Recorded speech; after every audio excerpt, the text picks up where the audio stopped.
Hello everyone, and welcome to today's video. I have a fun little setup for myself here. So, a little backstory. I have a friend or coworker that is a awesome individual, and he set aside a pallet for me. Now, in our business, we get a lot of different shipments of different types of beer. Each said beer comes from different countries, different states, all over the place. And this one, from what we can tell, came from Thailand. So here's one way to check that. I'll make a video on this one by itself, but just kind of a quick snippet here. So this little stamp right here shows that it came from the Forestry Service. HT stands for heat treated, and then up here TH, and designation of where in that said country it came from. MX is Mexico, CA is Canada, US is United States. So this, I have no clue what this wood is, but it is awesome looking. And the way that they knurled and like cut out just even the stringers, and this is solid wood. I don't know if it's some kind of maple or something, but it's in the hardwood family. I've tested some of the wood shavings and I'm not allergic, so I know it's not in the oak family. But we're going to go through this process here. Another friend of mine is making cutting boards. So in today's video, we're going to be going through and making a kind of a cheese board or charcuterie board out of this pallet wood. I'm really excited about it because it's completely over-engineered and unnecessary, but the same said friend that I'm going to be making this for, that also presented the pallet, I'll be using these little biscuits, and he gave me a biscuit joiner. Used it for a few projects, nothing major, or even I think just one project. I'll double check with him. But yeah, he just gave this to me. Said it worked really good, did a countertop, and never used it, so he decided to give it to me, which is awesome. And super thankful. Thank you, Matt, if you're watching this, which I'll of course suggest you to once I give this to you, of course. But yeah, this little guy here, this little biscuit joiner, is going to go through and I'll see if I can't throw a couple biscuits into a few of these planks. Take a look at this wood here. So we have just kind of like basic but still a nice hard wood. Very soft, I will say. But then some of these boards came out of that pallet.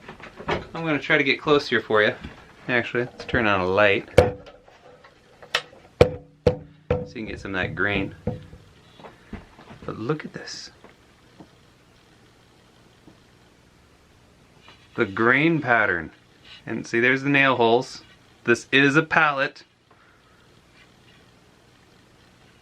I pried this thing apart. I was not cutting and losing any little bit of it that I could. Because there's that guy. And just look at some of this. The grain orientation.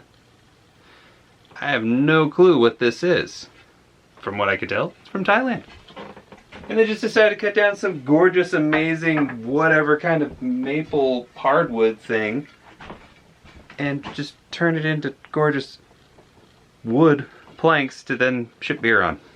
But hey, ended up that this is now going to turn into, hopefully, pretty awesome, kind of eclectic looking cheese board or cutting board. So without further ado, let's get into hewing this down and turning it into usable planks for the cheese board. Cue the montage.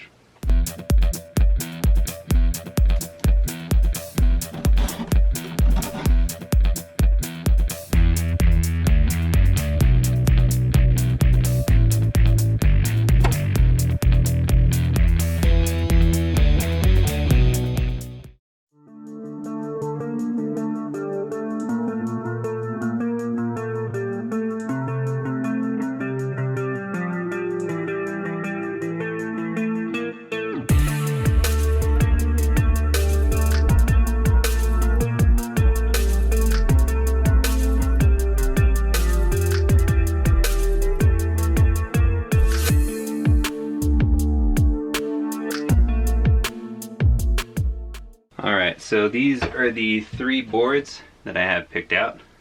This one had kind of a little bit of an inlet notch, so I decided to kind of free flow with that. Continuing with the cheese board idea. I think I'm gonna go about that long with it. So it doesn't have to be super crazy long, but something that can still bring in the characteristics of the wood. I can still pinch it together well. There's a little bit of a roll. I was able to get most of that out with the table saw.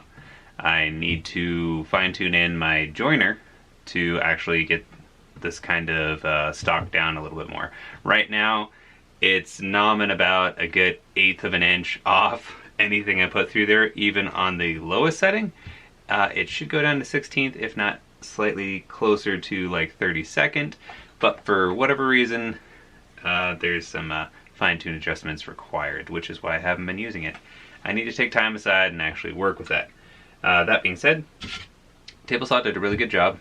There is a little bit of a larger pitch or kind of a rock on both of these sides to the center, about down here, so I'll just make it a little bit shorter so that way I get a nice good glue up on this side.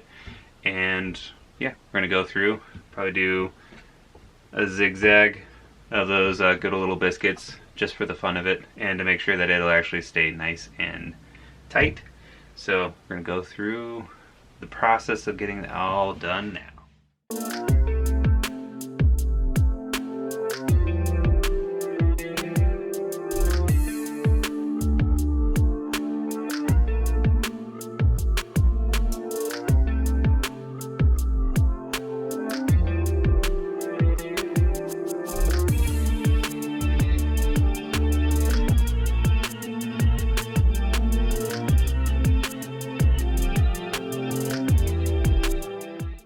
Alrighty, day 2, time to pop some clamps.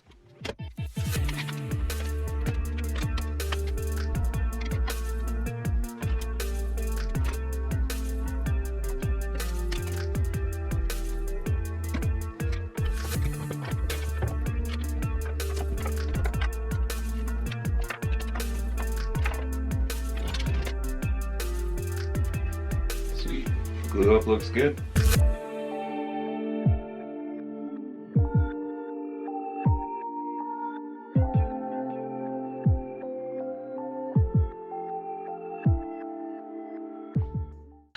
I'll kind of show you a little bit of a lineup of what I'm thinking here. So I really like the grain orientation. I thought about doing something a little different and all that, but I think I'm going to stay to basics of a charcuterie board or a cheese board, because this just kind of got set up really nicely for it, and I just love the grain, especially on this side, and it just hurts over the thought of cutting in to make it a cool design with it and just losing a lot of that grain.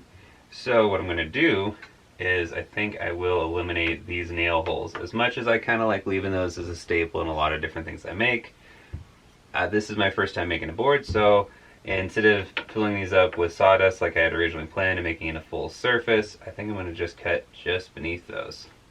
Kind of bring it out, bring it up. Same with over here. Kind of cut those out.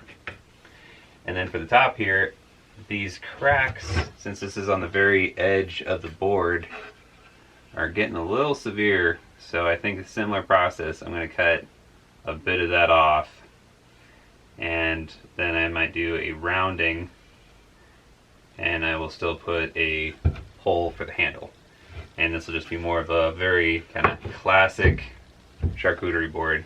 Very simple. Like I said, this is my, well, I don't know if I clarified, this is my first one that I've made of these, and I know it's overkill doing the little biscuits, but I wanted to use the biscuit joiner, and this just seemed like a fun project to use it on. So I'm going to go through the process of cutting that out, rounding this, and just bring it down for a very simple design. Then we're going to go through and use the router on the edges of it to smooth it all out. And for the finishing touch, I'll go through and bring it up from a lower sand grit to a higher sand grit to make this all nice and smooth. There's a little bit of kind of yellowing from the glue. I'm going to take that off. And then I have some butcher block sealer I will put on this as well.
Well, that was a lot more of a fun process than I expected it being, and it turned out amazing.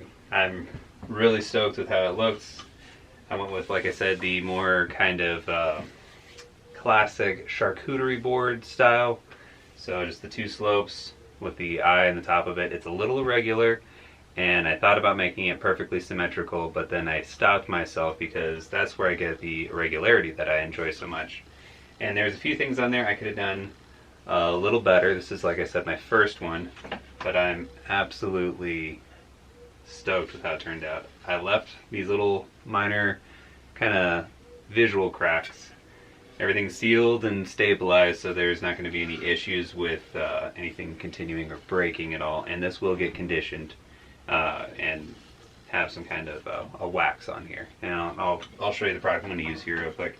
The product I'm looking at using, here it is, was suggested to me by a good friend of mine who does cutting boards as his hobby and fun pastime, and he's been able to give me a great deal of knowledge on the subject, and so far this is just kind of my quick dabble into it.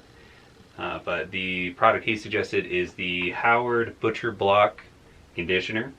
So this is better than doing a 50-50 of beeswax and mineral oil, which is kind of the tried and true for cutting boards from what he's told me.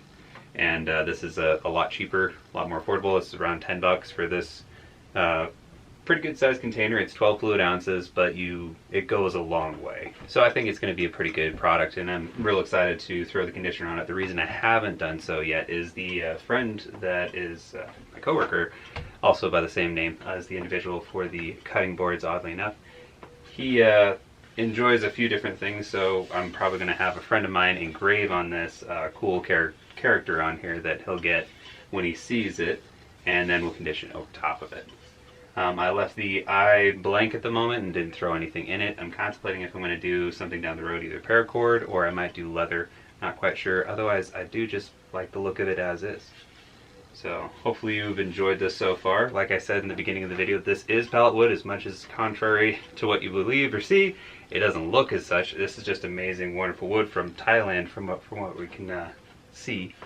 So hopefully you enjoyed. Make sure to hit that like button. Hit the subscribe if you're not subscribed yet. That helps greatly. Hit the notification bell if you like seeing what you're seeing so far in front of you. So thank you all so very much. Have yourself a good one.